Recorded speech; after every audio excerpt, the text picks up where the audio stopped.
out tonight. We really appreciate it. This is a great audience, I can already tell. I'm your hostess. I'll be up here all night. But I'm going to bring up your next comedian. I don't have an intro for her. She didn't give me one. Give it up for Kristy Baltezore.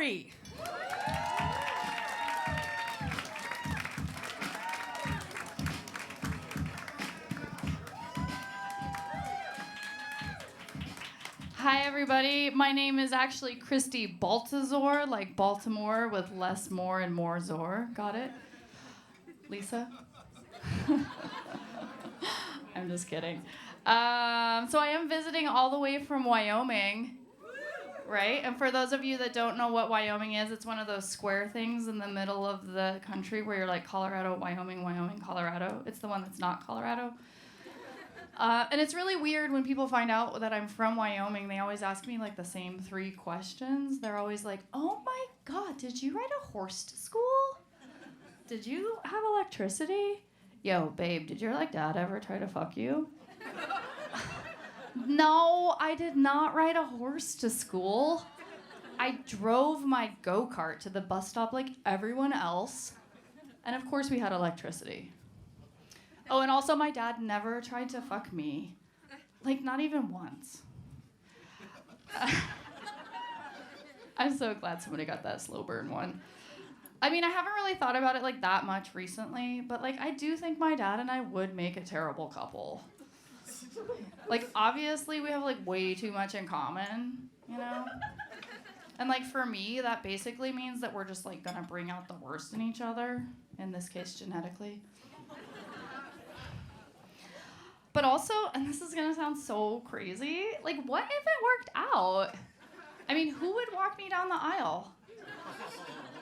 I'm pretty sure it's not gonna be my mom, but that's just because like she's not into that old-fashioned kind of stuff, and she's like really doesn't support old-time family traditions. Actually, my mom is a feminist, and she raised me basically gender neutral. I actually think she really wanted me to be a lesbian. Actually, probably to keep me away from my dad. But it did have an effect on me. Like, I don't know if you can tell by, well, the bottom of my outfit, but I used to be a real tomboy. And, you know what? I used to be a real tomboy, and I'm so sorry. My ADD got me so hard just now. Thank you. Yeah, I used to be a real tomboy. And, you know, and actually this is a huge upgrade. I put in a lot of effort to get to this, you know, and I had to learn a lot. Like, one of the things I had to learn was to just stop stuffing pizza and beer into my face 24/7. And now I eat kale at least, like, I don't know, twice a year? I also had to learn to just stop stealing clothes from my brother and ex-boyfriend. By the way, those were never the same. I never dated my brother. And today I found this sweater in a box next to the dumpster. I think it's pretty cute. I also had to learn to stop taking home the drunkest guy in the bar. And right now I'm learning how to end an accidental 3-year relationship. Again. Some lessons need repeating. You know, another thing I tried to do at one point, like I was like, instead of trying to fixing it from the inside out, I was like, I'm gonna go outside in. So I went to Walgreens and I spent like $160 on feminine body products. That's like 80 things, guys. I cleared a shelf. And I got it all home and I laid it out on the kitchen table and I realized that they all smell like food.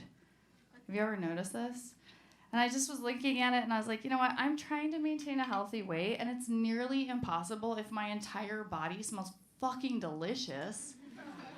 But also, as a feminist, I really don't think my pussy needs to smell like a cherry cobbler for a guy to want to eat it.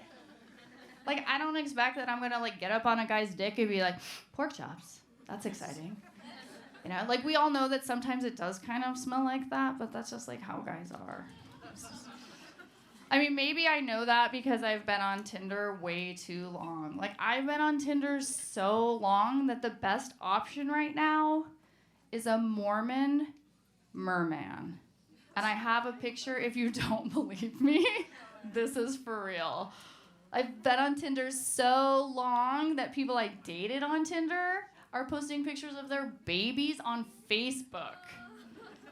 Yeah, and the algorithm knows that I'm getting desperate because all the ads are like, honey, why aren't you married yet? And I'm like, I don't fucking know. You know? And so I'm like, I go to Twitter and it's like, it's time to have a baby. I'm like, yeah, I know that. And the whole time I'm just thinking, you know, if I wanted this kind of pressure, I would talk to my mom. I'm just kidding. I don't talk to my mom anymore. I mean, not since that thing with my dad. Thanks so much, guys. You've been great.